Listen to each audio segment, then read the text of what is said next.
Už vás nebaví čistiť okna na nedostupných miestach? Robotický čistič Samobot je ako stvorený pre vás.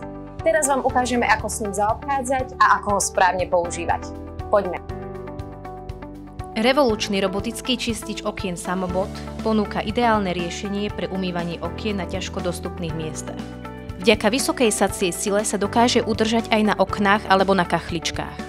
Inteligentný čistič okien je vybavený najnovšou technológiou AI, vďaka ktorej dokáže sám navrhnúť ideálnu trasu na umývanie. Obohatený o funkciu vodnej pary dokáže efektívne umývať aj veľmi znečistené povrchy bez zbytočnej námahy. Ale teraz už poďme na to a ukážme si, ako ho uviesť správne do prevádzky. Nainštalujte čistiacu handričku. Za pomoci fľašky vlejme do nádržky na vodu 50 ml vody.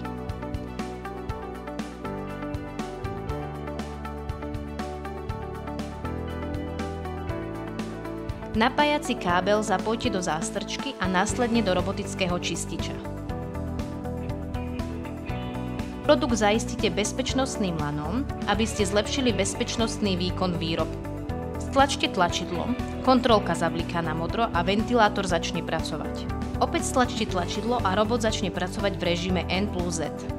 Po dokončení čistenia skla sa výrobok vráti do východiskovej polohy s pípnutím. Produkt pevne držte a tlačidlo stlačte po dobu 3 až 5 sekúnd.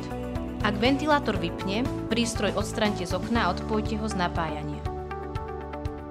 Pri čistení veľkých plôch môžete do predpokladanej trasy nastriekať trošku čistiaceho prostriedku na okná.